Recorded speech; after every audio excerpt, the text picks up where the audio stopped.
Good morning, good afternoon, and good evening, and welcome to season 2 of the Parc'd Up podcast.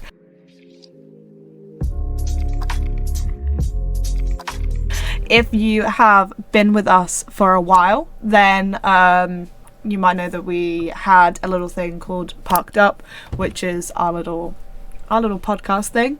It was originally on all platforms: YouTube, Spotify, Google, the lot. Season 2 for now is just going to be on YouTube, so you'll have to catch it on YouTube. We do aim to bring it back to Spotify, Google, everything like that in the future, but depending on our consistency, okay? Because we all have very, very busy lives in and around everything, so for now, catch it on the YouTube channel. Hopefully it'll come back to other platforms in the future, but welcome to Season 2, Episode 1, where today we are going to be debriefing the Mexico City EPrix that just happened as we're filming this. As you're watching this, it'll have been a week ago, but it literally happened 2 days ago when we're filming this. The podcast isn't going to be weekly, so don't expect it. I'd say it's kind of bi-weekly, but also not. Maybe. Also just when we fit it. It's kind of, yeah, it's very much because we put so much else out onto this channel, and obviously as the racing season commences and stuff like that, we do have lots of plans for different races that we are going to, which there will be vlogs for that, there'll be other videos and everything like that. So it is just like a, you know, not really as and when fits. Everything else is centered around it, but we do have a plan of when things are getting uploaded for this, and it is always basically following race weekends. So it's not weekly, it's kind of bi-weekly. Sometimes it's every 1 week after the other. Some weeks you have to wait like 3 weeks. It's an as and when. Just follow our Instagram and you'll find out when the next one's being uploaded. Yeah. Because there will be something there to tell you, hey, Parc'd Up podcast coming this week. Woo. I'm also glad the racing decided to commence when my voice was back. Yeah. Sure. There'll be a video coming out, and I can't remember where it's planned for. We filmed it on New Year's Day, so the 1st of January. I'm 99.99999% sure I had tonsillitis because I've had it plenty of times before, and I know exactly what that feels like. So I'm 99% sure it was that. But my entire throat was swollen, and I kind of sound like a... You don't sound like anything, basically. There's no sound coming out. You'll see it when it goes up. But it's a good job we're back and it's fine, and we're talking Mexico City EPrix today. Okay, so some little Mexico City EPrix facts, you know, seeing as this is the Mexico City EPrix. The first one was held for season 2, and that was the 2015-2016 season. Depends how you go off of things. So I know some people go off of like season 2, season 3. Some people go like 15 to 16, 16 to 17. Up to you. And with the first place taking place in season 2, Mexico City has been on the calendar every season since, apart from season 7, which was the year following on from COVID. And that's because the track that is where we held the Mexico City EPrix was actually being used as a hospital at the time. And we made our way to... I don't know how to pronounce Puebla. Which filled the gap literally for that race, and then we went back to Mexico City after. The circuit itself is named after the F1 and sports car drivers Ricardo and Pedro Rodriguez. Do we want to start with discussing the practice session? Because normally I'm like, why would anyone discuss practice sessions? This practice session was a bit of a... chaotic. Yeah. Chaotic I think that's the best word for it, realistically. Any of you watch practice? No, yeah, we did together. We did watch practice together. We sat on forum. I can't remember. That was like 3 days ago. I'm not gonna lie to you. I think it's not shocking at this point that Mahindra and Maserati were they had a stinker. They did. And I know you shouldn't go from the first race the first practice session of the season, but I think it needs to get better. Yeah, I think all of us watched that practice. Anyone that watched the practice session saw Maserati and Mahindra do so poorly and went, it's just practice, it's fine. It's like, and then It wasn't fine. repeated itself into the race. Yeah, not surprising. Especially like there was a lot of crashes going on, especially with like Gunter had he didn't crash, but he had that issue and he was just stuck on like the exit of the last corner, and like that's just not a good place to be stuck. He did well to get it off the track before stopping it. Like he could have just gone on the curb. That's fine. I'll just leave it in the middle of the track. You guys deal with that. We've seen plenty of drivers do that before. Yeah. Plenty. Yeah. But that was the first red flag of the session. The first. There's more than one. You know, it's Formula E when there's multiple red flags in a practice session. Yeah, for real. People say it's just practice. That is just not the case in Formula E. It's like, no, we go. If you had a weekend where there was no red flag for Formula E, then you'd know the apocalypse is happening or something. Something's gone wrong. Yeah, It's different. Better to have that on your bingo card. That'd be such a good stat to look at. Like, how many sessions of Formula E actually include a red flag? I'd say probably at least 95%. I was going to say at least 80%. Because, like, London, they had a red flag both days. Multiple red flags. Let's not talk about both days. Yeah. That gives me trauma. That wasn't even just for the rain as well. Like, there were crashes as well. Yeah, the pile up in that corner is... Jake Hughes going fastest. What a boy. What a lad. Love that. We're a Jake Hughes fan. No, I think he did really well. I think this, not like this season's Jake season, but hopefully he can really come to his own, because he was a rookie last year, wasn't he? Yeah. Yeah. And then he did, him going fastest was followed by a rookie mistake going straight into the wall. Tactical. He said, if I'm going to top a session, I'm going to top a session, and made sure he was topping the session. He said, my first season as, what's it called? Like know what I'm doing in Formula E now. It's my first session of my second ever season. We're going to top the session. I'll make sure of it. I just hope, like, he can really fight for the title, but, like, oh no, he has a chance. Everyone has a chance in Formula E. Sure. And, well, and I think, like, especially with McLaren as a team now, like, they've got Sam in, he brings a bit of experience, but he's also trying to, like, re-find his feet and just find, like, where he belongs within the team, because he really struggled towards the end with Jag, and he's always not quite, like, he's changed his number this year, which was a big, like, because he was 10 or 9 with Jag. Yeah, something like that. I don't know he's why like I 8. I thought about something. Yeah, he's 8 this year. I think the 8 is such a power move because he's Sam Bird, and you can put the 8 where the B is. It's just beautiful. I love it when drivers do that. Mine. But I was thinking, like, especially with, like, his old number was 2, and, like, their whole thing was, like, the Mark Webber thing, like, bad for a number 2 driver. And it's kind of a shame because he kind of has always been, like, not quite there. Yeah. And he's always deserved that championship, but never really got it. And it's a bit of a shame. So hopefully he can properly fight for it this year. But that does actually, talking to Sam Bird, lead us quite nicely onto the fact that prior to the actual session, when they were in the interviews, they were going around interviewing all the drivers before the session itself, before practice session started. When they were interviewing, started late. Yeah, which started late. Yeah, already with a delay. Before even the session began, Sam Bird literally said that he had issues with the car prior to the session, prior to even getting into the car in Mexico. They had issues with the car, but he wouldn't expand any further. He said that he wasn't prepared to discuss it at all, that, that was that. He was leaving it at that, but there was issues before the session. I think that showed because he finished quite far down. He was in the mix of the Mahindras, the Maserati, and I wanted to call them Neo. I was nearly called them Neo. Okay. But yeah, whereas while his teammate was finishing P1, he was finishing down the bottom, and I think that was proof in the pudding there that there was definitely issues with that car. Yeah. We'll never know what the issues were, but I do feel bad for him in that sense, because first race back, he's trying to get into it and already car issues. I think the only other thing to leave practice one on is obviously Nick Cassidy losing his left front wing end plate.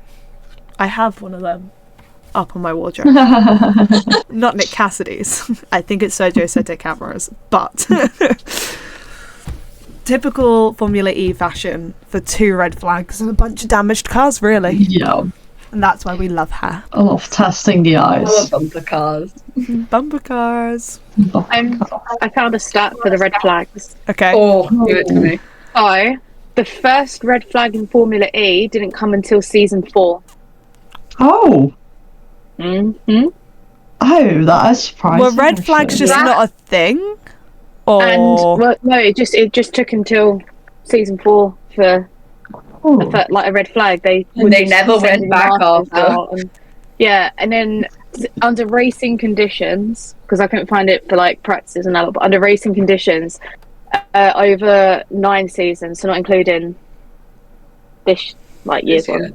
Yeah. They had 15 red flags under racing conditions. Is that it? It's not as much as I thought. Yeah. I feel like to be fair, I think a lot of the time they don't even red flag the session. They are such fiends for that bloody double yellow. That's a double yellow and a safe. And the virtual safety car.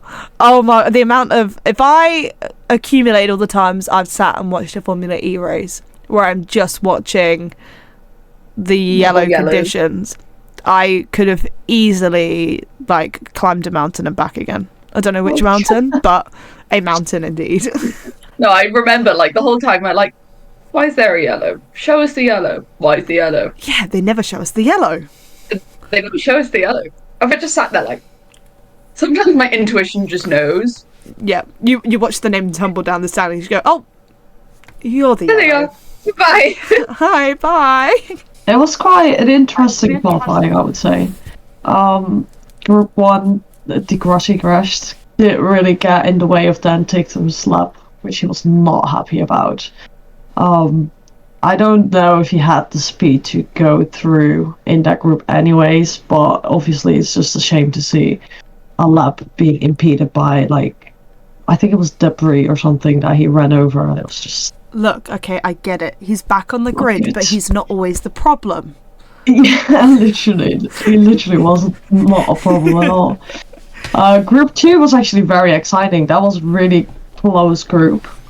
They were switching positions a lot there, so that was really exciting. Nick de Vries was getting in the way of a lot of people, which wasn't really good. I don't know if he's just having to get sort of used to being back in FE and just...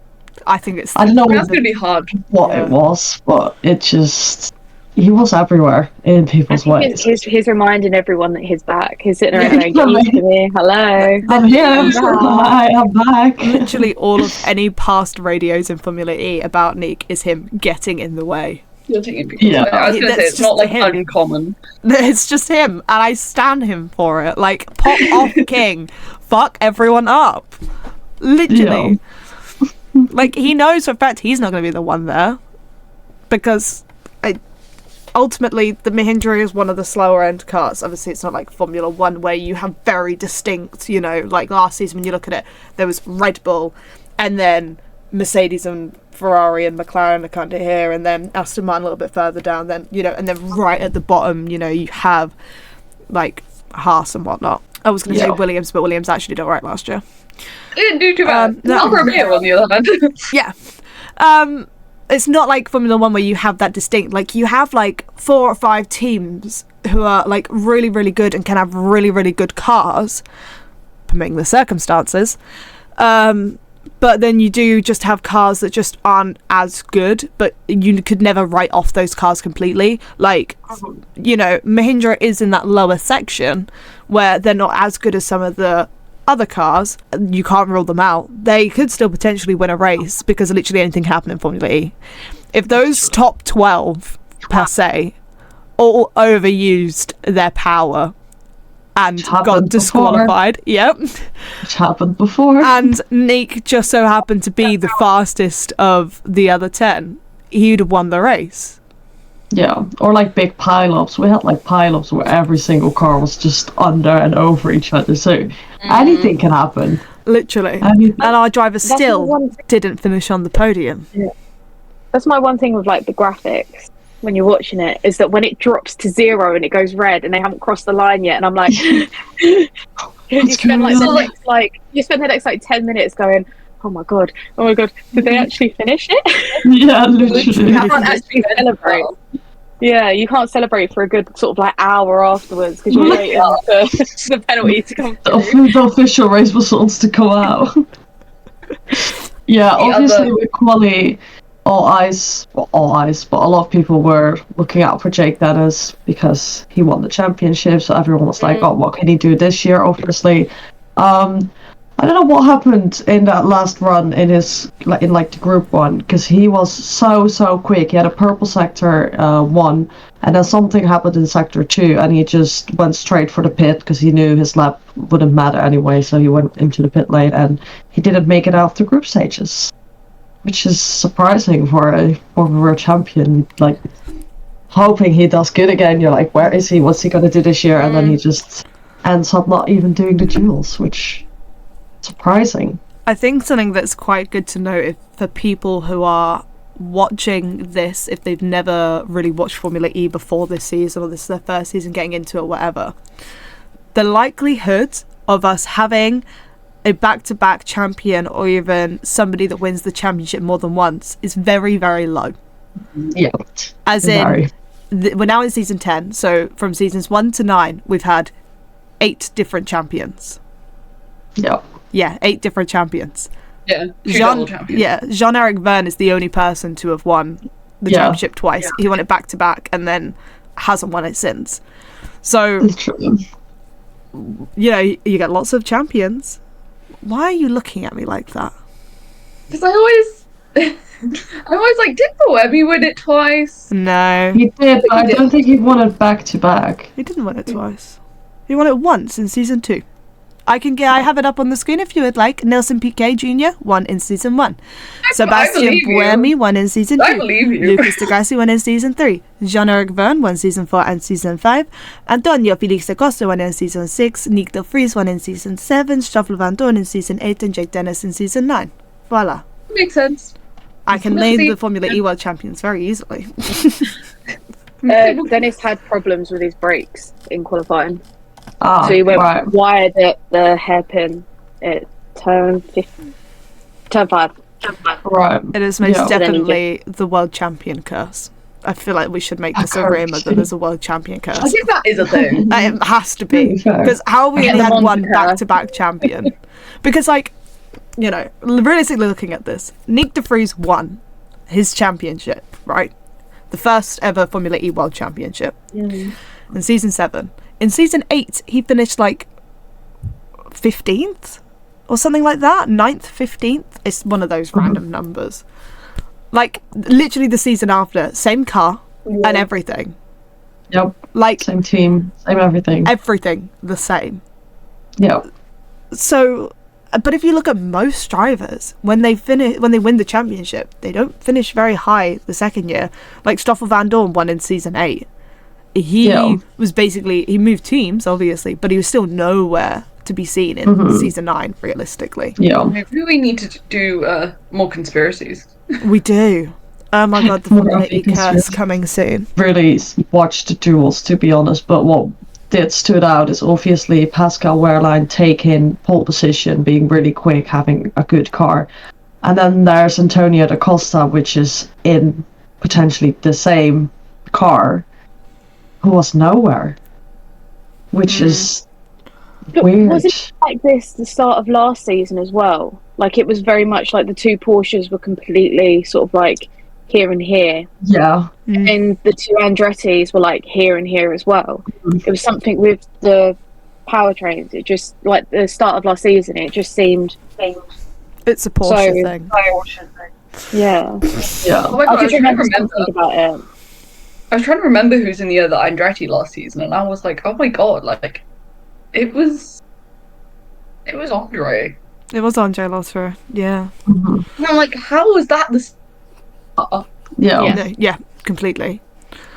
But to be fair, I do think after watching seeing practice one, seeing the results of qualifying, seeing the race, I do think DaCosta might be having like a Sam Bird situation at the moment, where like I don't know he's what is having going some on. sort of difficulties with his car, because when you watch the car racing, it just doesn't look like it should be doing what it's doing. Almost Yeah. looks when you're watching it like he's fighting with his own car, Mhm. which I love Porsche. Porsche are my team, but they do this to me every race, okay? They do this to me I think it's every difficult. race. Thing I is, think it's that difficult as well. Sorry. Mm. Yeah, go. Sorry. You go.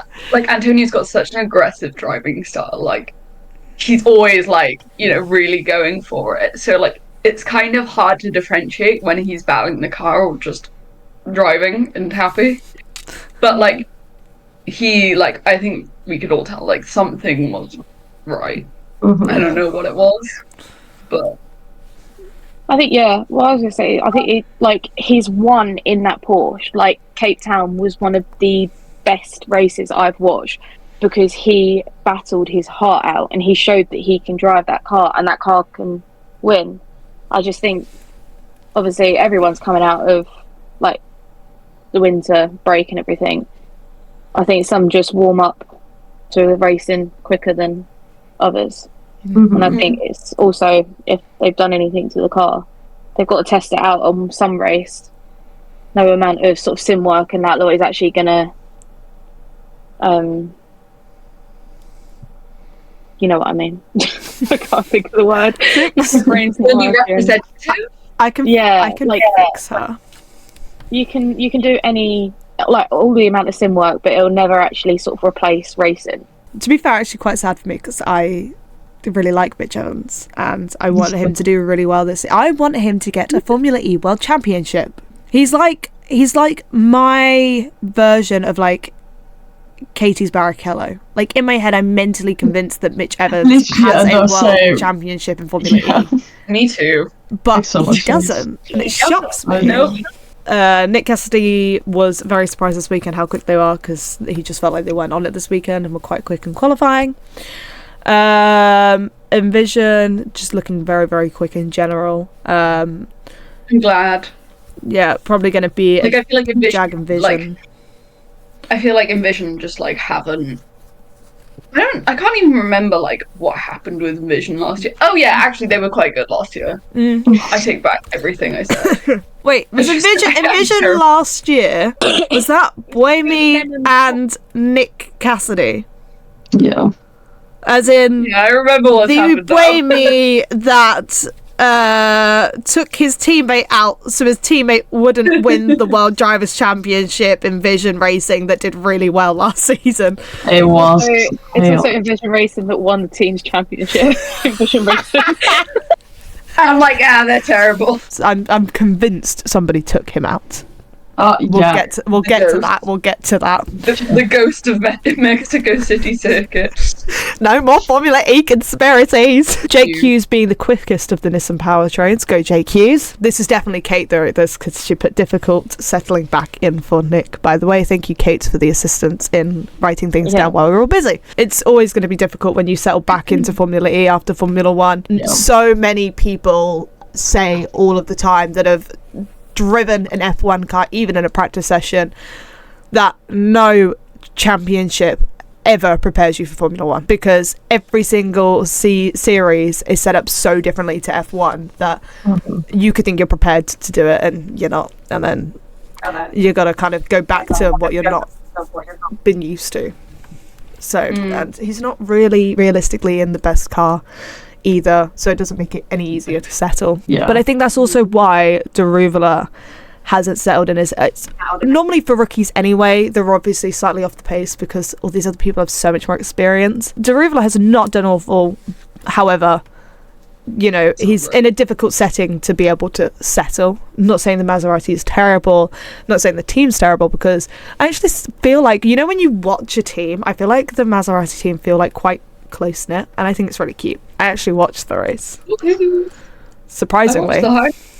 Because the race is now behind a paywall. Formula E for season 10 have decided to go onto TNT Sports, which is a £30 per month subscription in the UK.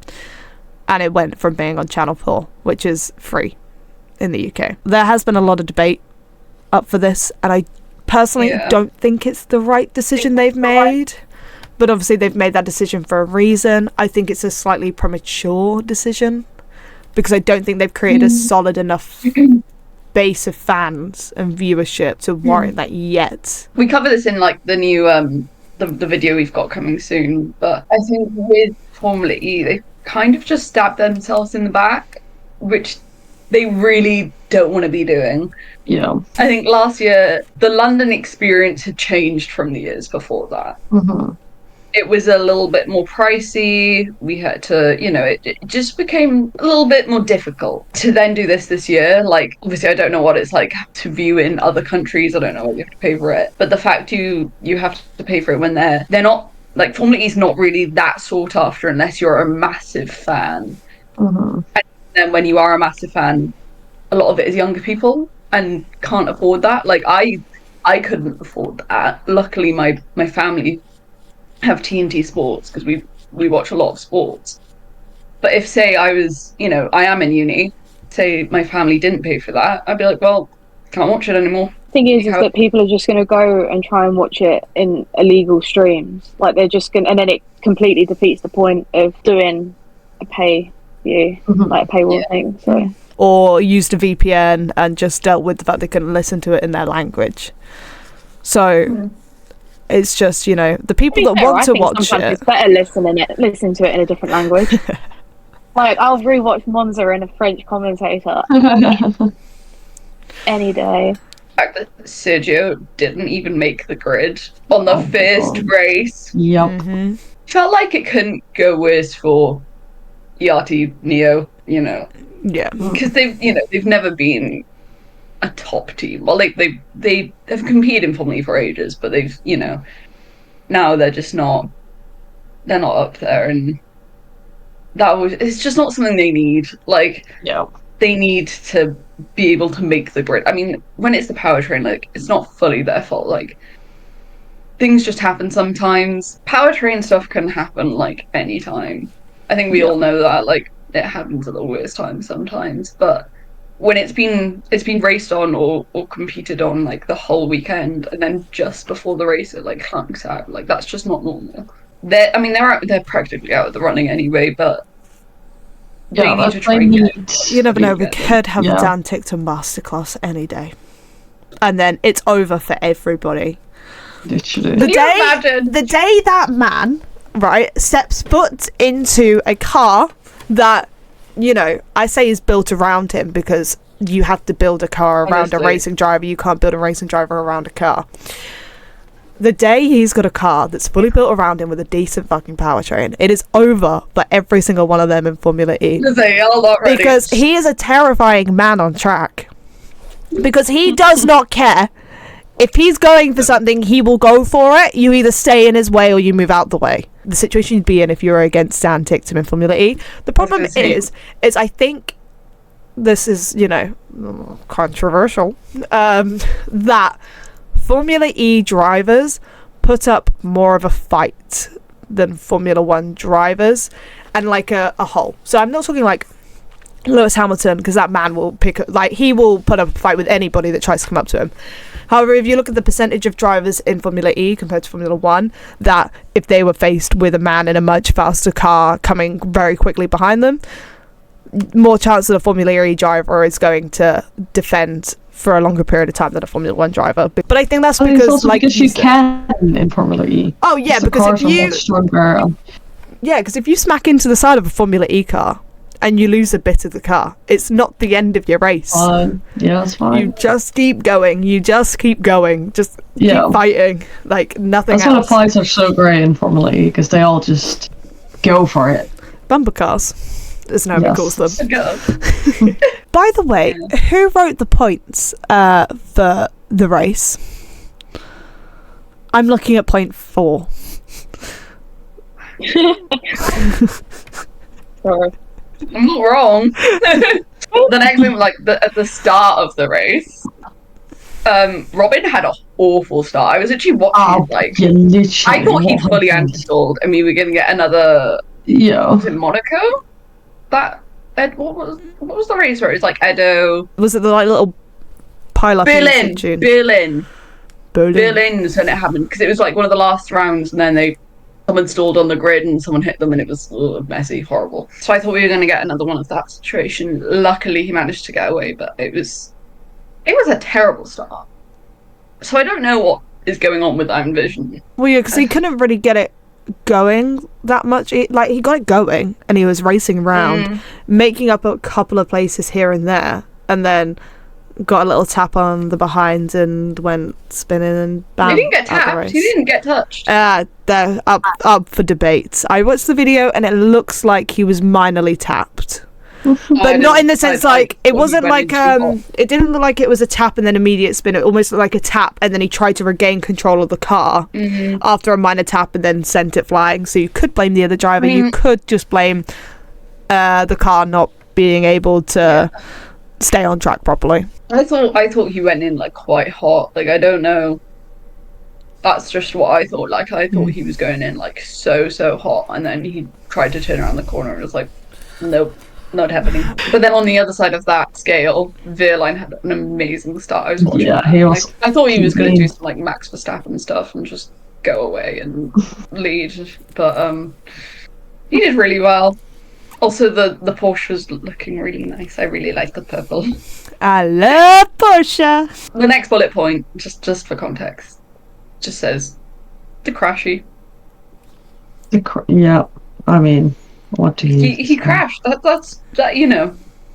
It happens at least 4 times a season, but it happens. But I love Lucas Di Grassi. Okay, as a driver, I think he's a great driver. So that's not me being hateful on him, and in any sort of way. He does have a frequency to crash a lot. Yeah. I don't know whether it's just because he's a very aggressive driver and these things happen.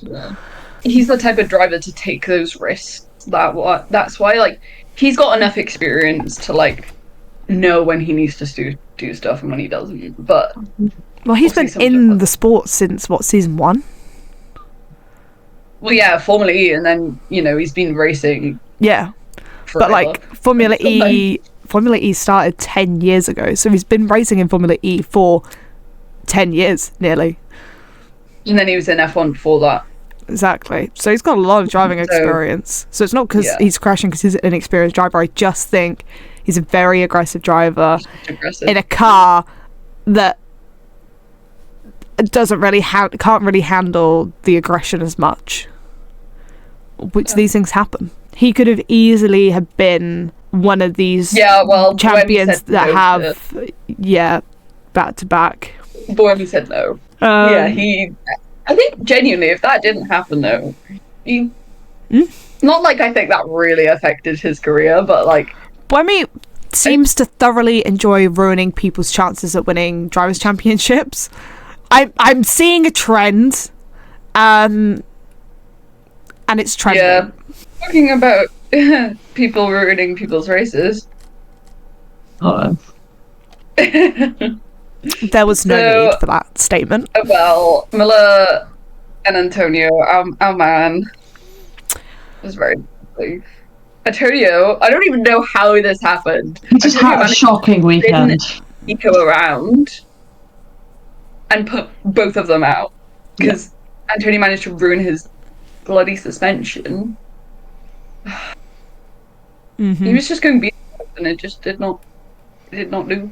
It didn't do. They didn't do what it was meant to do. And then he got a penalty. He got a penalty after the race as well. Yeah, he got a three red flags penalty for the next race, which is very fun. And the thing is that I feel like that's Antonio's luck. It is. He wasn't wearing his bracelet. He wasn't wearing his bracelet. Penalties. I got mine on. Yeah, that's his karma for not wearing it. For anyone that doesn't know, Conspiracy me, theory. Celeste, and Antonio all have matching Vamos bracelets that he wears. Well, he wore to basically every race after we gave it to him last season that he had after. And then he rocks up to Mexico, the bracelet not photographed on his wrist. Whether Porsche have now put a ban on him wearing too many bracelets, because To be fair, maybe because he put all his bracelets. yeah, he literally just had his watch that he has to wear because of sponsor stuff. Okay. And then I'm assuming he's got another band that he always wears, and I'm assuming that's like the one of them health things, Yeah. you know what I mean? And then that's basically all he had. So whether Porsche have been like, naughty, no more bracelets, because that man used to have stacks on his arm when he got in the car. It also could have fallen off when he was surfing. Don't say that. Why Why would you say that? And literally, the one weekend he doesn't wear it, This all happens. this all happens. Did we curse Antonio Felix da Costa? Are we the conspiracy We theory? make too good of a good luck charm. Yeah, we are the problem. There was also a whole load of investigations going on. So, Verline, Dennis, and Nato were investigated for a technical infringement from like the start. So clearly there was something. It was nothing something is- to do with the Porsche aspect of it. Oh. Well Yeah. done, Porsche. Then there was We no won, penalty. okay? We won. It doesn't matter. We won, okay? Porsche won, Ferrari nil right now for the season. Oh, of course. I'm just in the middle. I'm the one that's like Cadillac. Ultimately, if we're discussing here on the subject of who we're supporting and WEC, obviously I'm a Porsche girl through and through, which is why it makes sense for my number one team this year to be Hertz-Jota. They are a Porsche team, so it counts. And my darling angel, Jensen Button. So the next best exciting thing. Rubbing into the wall. So along with the terrible start you had, do Oh, you want to take on the next couple of points? the next bullet point is giving F1 core. The next bullet point literally Literally. just says the fight for fifth was super close. It Because was. literally That nowadays, was it. because was that my sweet state driver? Was that the battle for him? but we I think it's just No, that is so F1 core in the aspect that you know who's going to win the race, and after a certain time normally you know who's going to finish P2. So it's like anything from 4th to like 7th is where the drama happens, and you're like, wow, that fight for like 6th was so exciting. It was actually Mitch Evans that finished 5th in the end, with Maxi Gunther ahead, who was actually on the podium for quite a long time in the race. I don't really know what Yeah, he did happened. be- Yeah. So we go back to the start of this podcast when I said about Maserati, and then we ignore that because they came before. We ignore that comment. No, but You no, did. Maserati made like a U-turn. Well, No, a 360, a 180, whatever you want to call it, a 180 maybe. Because Whatever. I don't drive. practice one, they were nowhere. Maxi Gunther, bless him, second to last. The only person behind him, his teammate. He finished that race basically fighting for a podium for the most part, and then lost out to Nick Cassidy around 10 laps before the end, maybe. but okay, I stand by my point. Going back to the start, E16. There you go. Another hype post. Yeah, the little great drive for Verline. Managed the race and energy so well, which he did. He very was good. perfect from start to finish, basically. He managed the field. He was the one that was in charge of the whole field. He didn't stay P1 the whole time.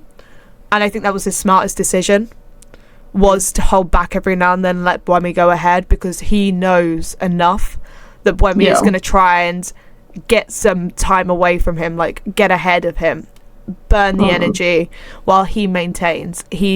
Pascal Wehrlein is a very, very smart driver.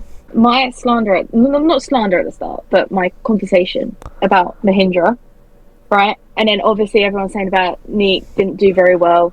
He hasn't done anything Formula E for like a year. So like, and then didn't get the testing. So you got to give him some credit where credit's due. It definitely had less that was just testing than everyone else. Cars on fire. Typical. Yeah. That was so chaotic, and I completely forgot it happened. Literally, it was the most Formula E thing that possibly could have happened. But I'm pretty sure that is the exact reason why we had attack mode. And we've got attack mode until around Misano. I believe Misano is the first race without attack mode, and that's when the fast charging gets introduced. But obviously, they were then going to start trialling the fast charging, and then the fire occurred because Jake Dennis has come out and said that he doesn't even know if fast charging is going to go ahead because he hasn't even trialed fast charging yet. I understand the need for changing things, making things more exciting, like just making things different. But the attack mode works. It's tried and tested. It works. It penalises the drivers if they don't do it correctly, because then they've taken all that time doing that extra bit of the corner. If they don't hit those sensors, poor Jake Dennis, then they have to do it again. Like, it's a new doing it mid-season as well. Like, yeah, like if you're going to do it, introduce it from the start. Spend winter testing it on the cars, teaching the teams how to do it. That could literally change the championship in terms of who's ahead. Like, I need that. I love it. I've never heard something more stupid, but if you did that and like someone was leading, they bring in fast charging, and you know, say for some reason someone's better at it. I don't even know how it works, but like say like they're at a disadvantage then, and it's like, well, how can you do that mid-season? Do you know what I say? Bring back car changes.